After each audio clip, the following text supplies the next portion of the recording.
Hello everyone, I'm Antom64. I'm the Flameclaw. And I'm Richie. And welcome to the first HellfireComms playthrough of a brand new decade. It is, in fact, the 20s. We're sitting here in our trilbies and pinstripe suits, ready to talk about Pokemon Sword. And, oh boy, there's a lot to talk about with Pokemon Sword. But I think we'd be remiss if we didn't start with talking about the pre-hype season. Flame, how did you feel on the run-up to the release of Generation 8, because it felt like a roller coaster to me, to be honest. Yeah, that's probably the best way to put it, because this game, it was one of them that when we first saw the very first trailer of it, like, my initial reactions were overly positive, because all they really showed off to start with was the region and the starters, as far as I recall. And we saw Galar and some of the areas of that, which is absolutely beautiful. Based on the UK, I'm really happy we finally got a UK-based region. Agreed. Because, I like our bit of representation and whatnot. But then, over the course of more information coming out, we started hearing, little worrying pieces of information trickling out. Like, obviously we'll get into the whole, not all the Pokemon are in this game, there's not a full national dex. That was one of the big stingers for a lot of people. Yeah. And then there's also some other things that Masuda doesn't know when to just shut up and let the game talk for itself, which is its own problem. But it ended up coming out, and I think it's okay on the whole. That's where my going into this opinion is that it's not amazing. It's one of the weaker Pokemon games, but I think it's a lot better than I was worried it would be. Yeah. So that's pretty much my take off the bat here. What about you, Rich? How do you feel? Going through sort of the pre-hype thing, I remember obviously National Dex Gate, or Dexgate as it has become known, was a major thing, and probably the most major thing that sort of overshadowed everything to do with this game. And there is a conversation to be had there. I'm sure we will have it. But I was never really too bothered by all of that, because I was always going into this thinking it's a Pokemon game. It's the first Pokemon game on new hardware, and history has shown us that they are generally always on the slightly weaker side. Because, you only have to look at basically Diamond and Pearl,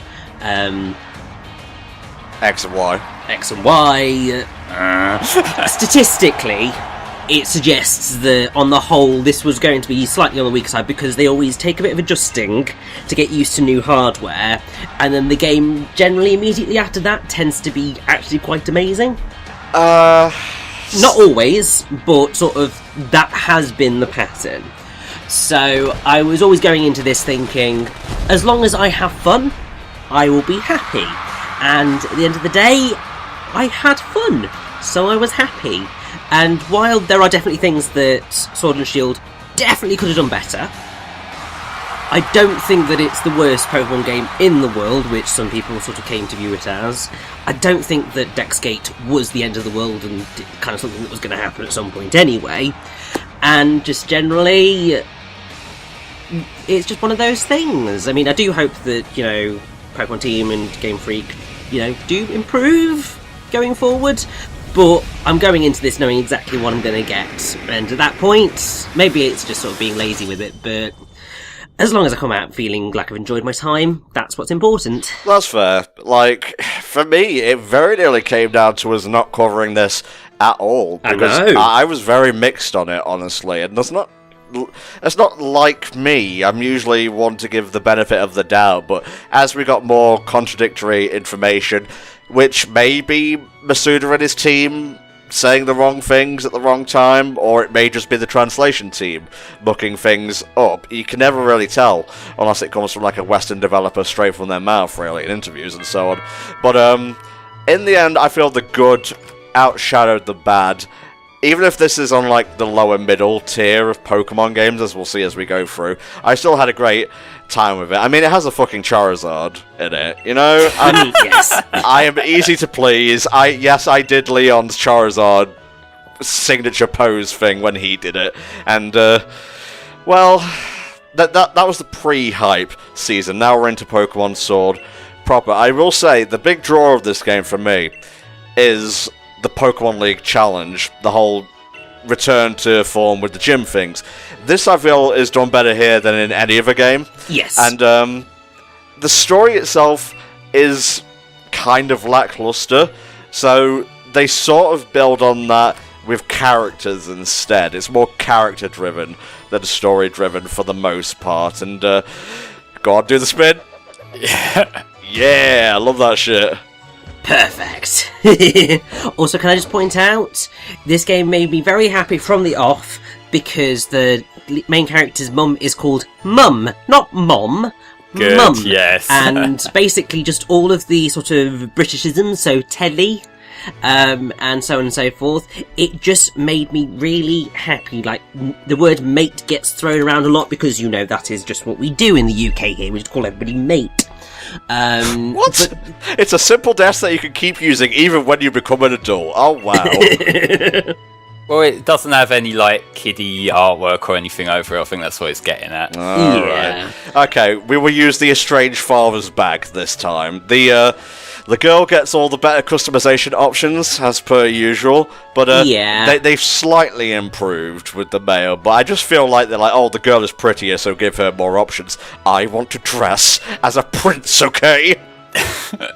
Well, tough shit, but I will say I much prefer the girl character design, as I usually do with pretty much all the gens, but, that's just one of the things that I suppose when you've got the customization stuff, there is more stuff you can do with female characters compared to with male characters. So, Galar is essentially a flipped version of the UK, so one could say we're actually starting in Scotland here and working our way all the way down to London. Yes, well, I mean, that would make a lot of sense with the female character, because sort of when the character designs for the leads were shown off, basically the internet fell in love with the female lead, because, this guy, our lead, was basically just he's just your standard British white boy. But then the female was just oh my god, she is the most amazing Scottish lass.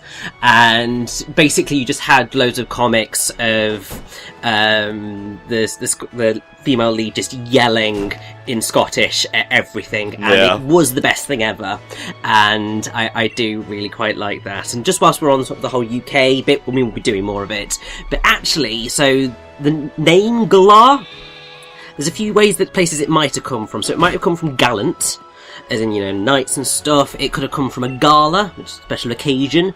Could have come from Galahad, obviously famous knight. Yes, I've played Sonic and the Black Knight, thank you very much. Yes, but also it is potentially a partial anagram of Graal, which is the French name for the Holy Grail, and obviously the knights searching for the Holy Grail is obviously a big thing in medieval literature, primarily the French versions than the UK versions, but hey, you take what you can get, it's Arthurian myth. Oh, it's this guy. He's always standing, in your town or just outside, and he's always thrilled to be on the cusp of new information and technology. I love him.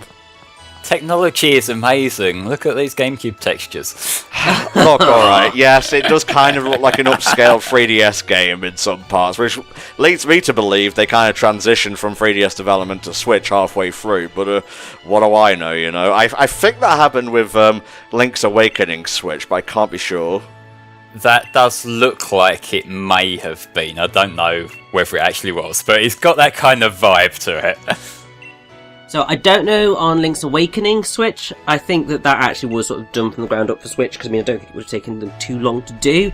However, the way in which Sword and Shield look and feel, it does feel very much like upscaled 3DS, which in one way is not necessarily the worst thing in the world, because they had started to get a really nice style going, and really I think what most people were expecting was sort of just the next step of that. I think the problem that a lot of people have is that it wasn't a step far enough. No. What everyone was, well, not what everyone was expecting, but what the general vibe of what people were expecting was for Sword and Shield to be Pokemon's Breath of the Wild or Pokemon's Odyssey, and it's not that. And perhaps, well, it was unfair to go in expecting that to be a thing, because different developers work in different ways and sort of so on and so forth. But unfortunately, I will say that Game Freak are very, very conservative in terms of how they approach game design, and that has backfired on them somewhat in this instance.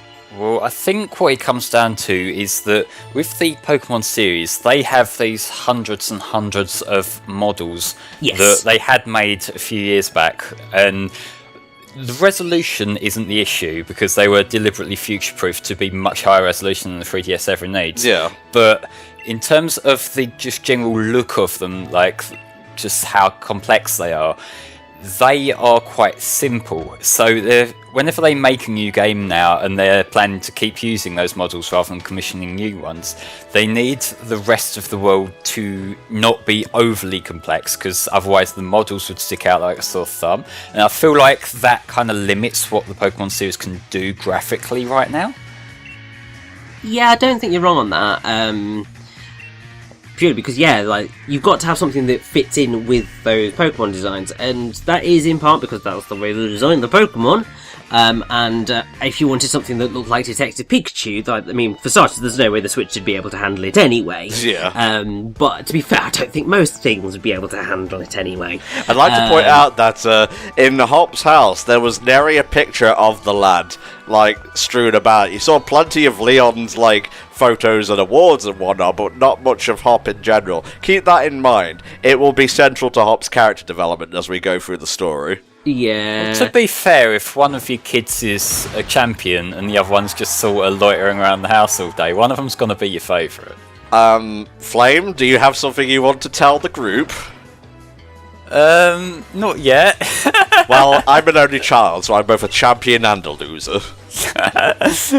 You win and lose by default, cool. How do we feel about Leon? Richie, what's your take? He's pretty cool. I do think that the whole him getting lost is an ongoing joke. I mean, that's basically his character. Yeah. And while it is sort of somewhat fun, I do wish that they'd perhaps done a little bit more with him. But that, I suppose, basically they shoveled all of the character development into Hop, and I don't dislike that, because I think that actually we've been waiting on a good rival character for a very long time. Oof, like, well. they've all sort of sat in sort of a point of just being like, oh, they're sort of slightly dodgy friends, or oh, they're a right villain. But really, the last time that we had a rival that I think everyone consistently said is amazing was Silver.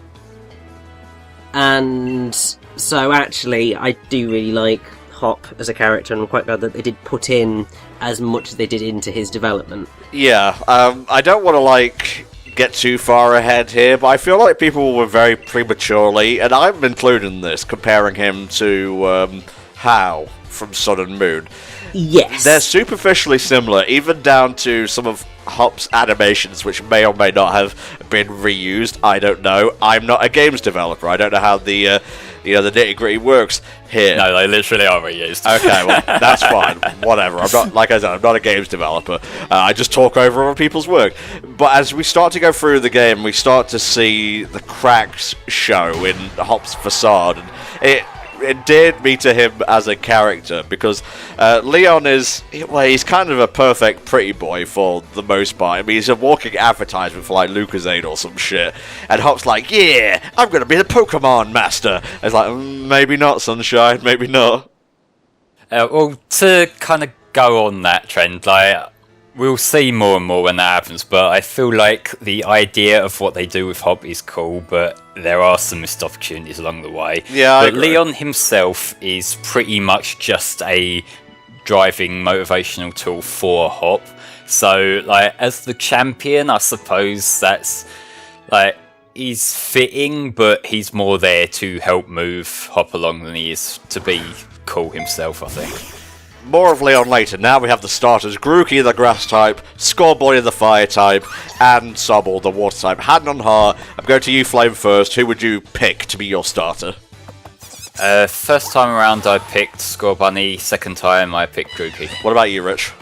Scorbunny, Scorbunny, Scorbunny, all the way. Yeah, I think the undisputed winner here of this generation is Scorbunny, both in terms of move pool and, evolutions and whatnot. I will say Grookey was my contender for my least favourite starter until I picked him in Shield, and he showed me his stuff towards the end. I was like, oh damn, you are a sneaky little monkey, aren't you? See, to me, I think that Grookey has the better evolution, final stage. I'm not too fond on Cinderace's design, although Cinderace himself is a very good fire type, practically speaking, so it's take your pick there, really. Yeah, I think the one that everyone consistently says they dislike the most is Sobble's final evolution. Although I have met someone who did really like Inteleon, but that's because, Inteleon's like a proper sassy spy thing, so he was down with that. But I was very much just like, in every single Pokemon game I have ever played where I get to choose my starter, I have always selected the fire type. Every single time. I mean, so there was no way I wasn't picking Scorbunny. It's HellfireComms. Are you surprised at this point? I'm not going to choose a different type just for shits and giggles, Well, you say that, but then your fucking karate penis chicken thing is nowhere near as cool as Sceptile. Sceptile is cool, but I just never liked Trico's move pool, honestly. It gets fucking Leaf Blade. I guess it's useful in a region that's mostly water, but you take it outside of that, it's up shit creek without a paddle, really. Yeah, and of course Hop takes the one that's weak to yours.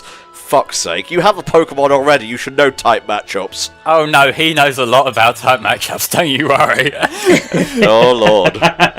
But yeah, this one, to be fair, this time around, it's not just a sort of Gimp the Rival down thing, because we're going to see Leon's going to take the other one. So it's they're all getting distributed. It's not like there's one lonely one there that could completely beat you but doesn't. Oh no, I don't need this.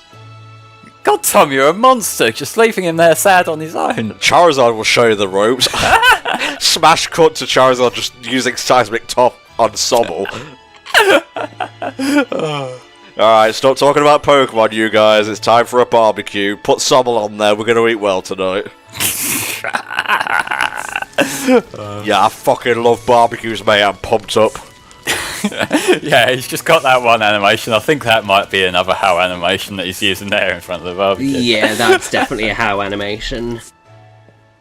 Then next day. Also, I'd like to point out the greatest irony of all, the very first shot we saw, of Sword and Shield, is of a Pokemon that's not in the national dex or whatever for Sword and Shield. Yeah, I don't think they necessarily thought all of it through quite so much. With all this Kanto pandering, you should have just done a Pidgey. I'm pretty sure Pidgey's in the game, unless I'm mistaken. I don't think it is, actually, because I know they've got P-Dove and they've got Rookie D. I think that's it for the regional birds. Huh. Well, just make it fucking Rookie D then. It's got a great line. I mean, this is very true, but obviously it's meant... Well, you see, I'd say it's meant to be like a cockerel, but it's not, because it's just fledgling. Is it fledgling?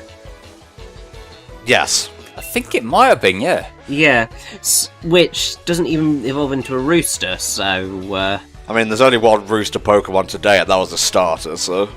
It's true, but hey, whatever, it's a thing. Alright, we're gonna have our first rival battle here, quote unquote, and hey, I think I'm ready. He may have 2 Pokemon, I only have 1, but we're gonna level up quite quickly here. Yes. EXP share is mandatory, it does not break the game, as some people have tried to force the meme of.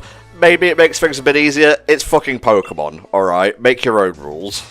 Well, see, the thing there is, it depends on your playstyle, because if you do the thing that I've done for most Pokemon games, where I just get a team of my favourites and use them, it does break the game. If you're the kind of person who goes and rotates your team around a lot, then you're fine.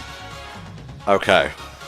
I mean, I get that. I mean, what I would say to that is that previous games, before they introduced the whole pretty much permanent XP share system, is that you ended up with severely over-leveled Pokemon that you just sort of swept the floor with.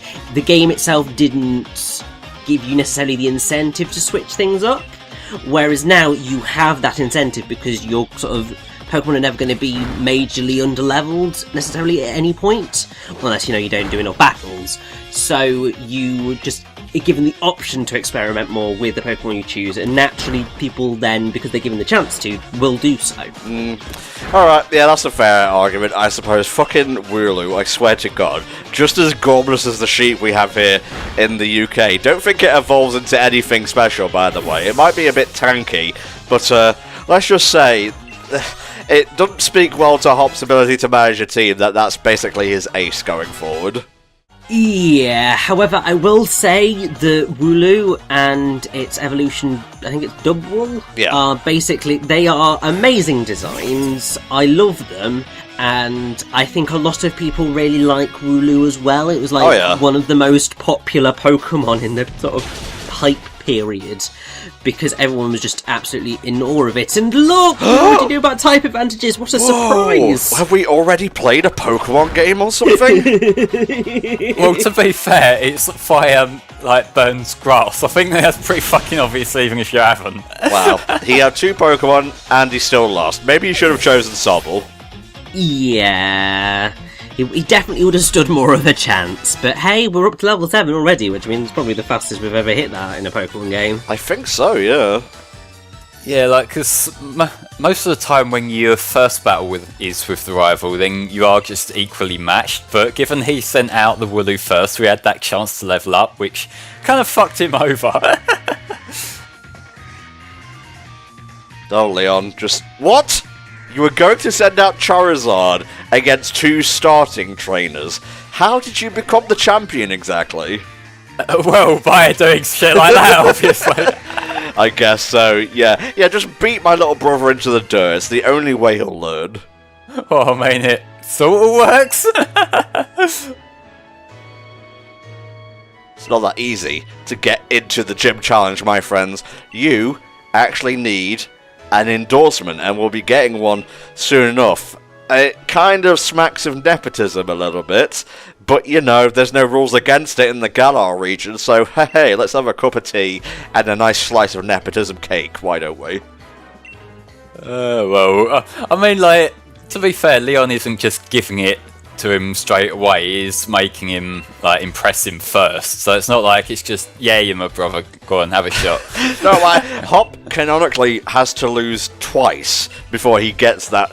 I'm putting the Rapidash before the cart here myself. That will happen in part 2, don't you worry. But yes, the next stop on our journey is the Pokemon Research Lab. Surprisingly, not where the professor hangs out. She's in a house right now, at the end of Route 2 or so, I believe. But we are going to meet the professor's assistant. Yeah, because the professor just didn't feel like going in today, which, fair enough, having a lazy day. Oh god, no, was it the Wooloo? Did the Wooloo finally break through the gate through sheer force of will and attrition?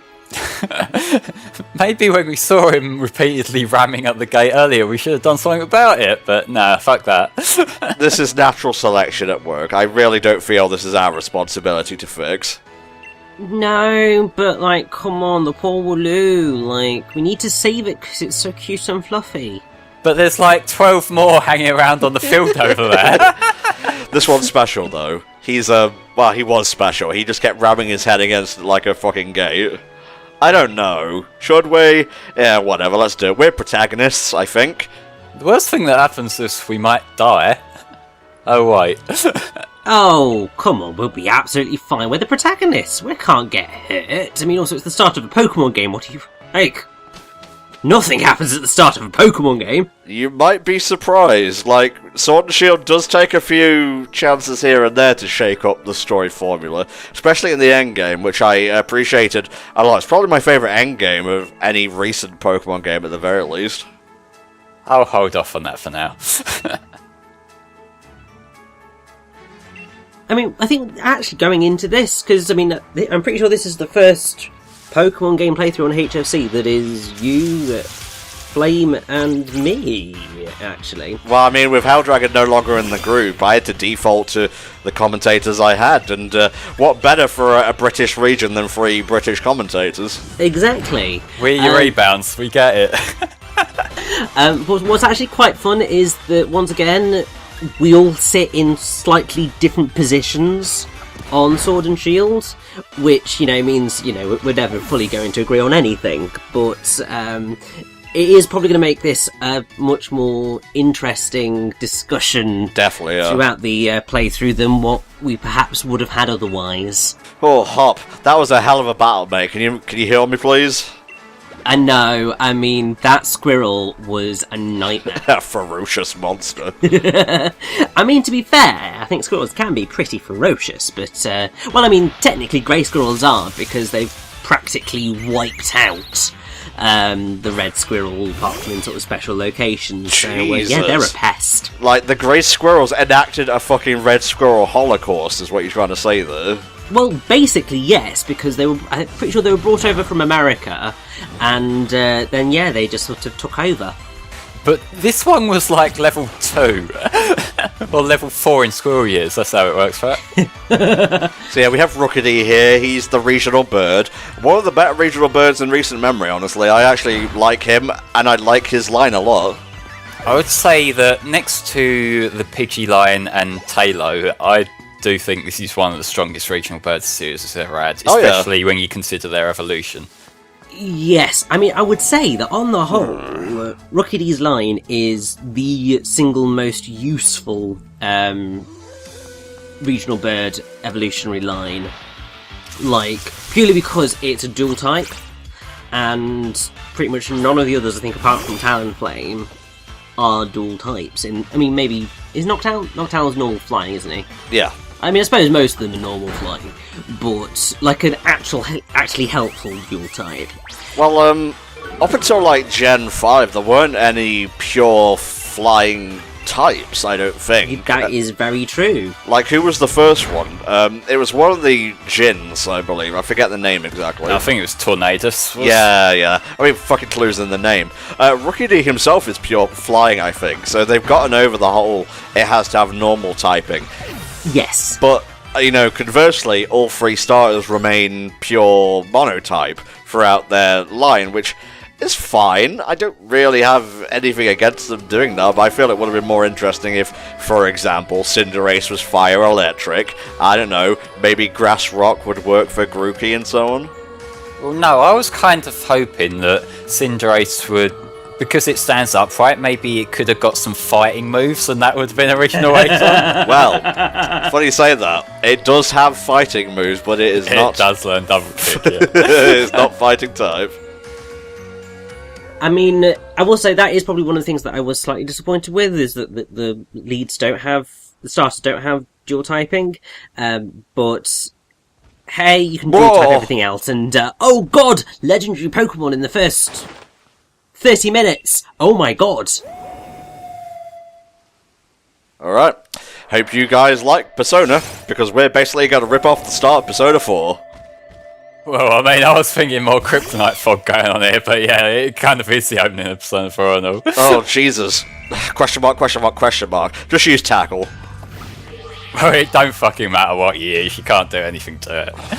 It's fixed on me, but our moves have no effect. Thank you, Hop. The text already told me. Hopper just spawns in and out of existence whenever he's got dialogue to repeat. Basically. Now, this actually kind of surprised me, because I thought the Pokemon, the legendaries, were just armoured from the get-go, but it seems that was actually meant to be part of the story, and in some regards, they actually look better without the armour. I don't necessarily agree. I do like the designs for the Sword and Shield. That's kind of what differentiates them from each other and makes them like, contrasting characters. I turned up the saturation, or the bloom a bit too much, I think.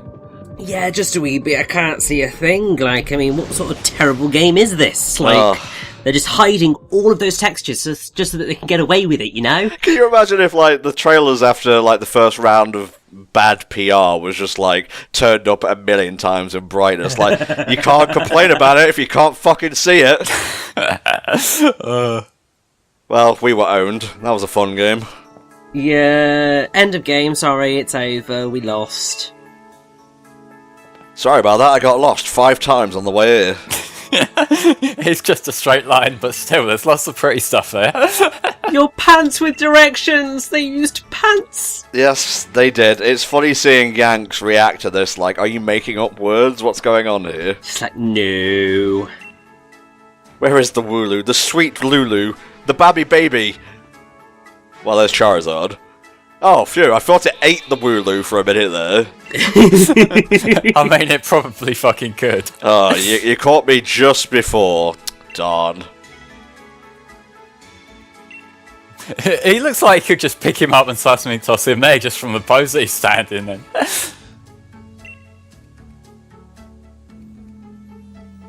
Why is your name such a mouthful? I don't know. Yeah. God, that music is so good. This is one of the things I will say about this game. The soundtrack on the whole is great, and the Slumbering World theme in particular, when you get the wolf sound effects coming in, I fucking love this so much. I mean, I wouldn't say it's necessarily my favourite song in the game, but it's definitely got the right vibe for the area, and for that I do really appreciate it.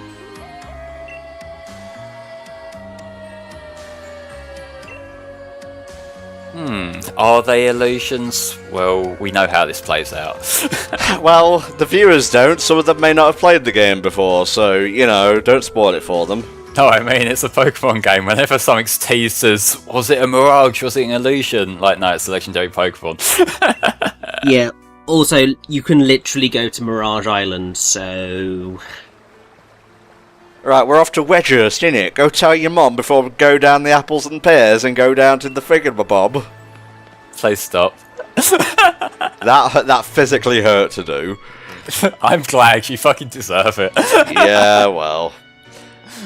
You may have noticed the now saving icon in the top right. That's new. You have autosave. I would recommend turning it off. Yeah, especially if you're recording footage of it and your like capture settings like to fuck up sometimes. There you go, a bit of pocket money. 30,000 credits. I know, like, I mean, thank God.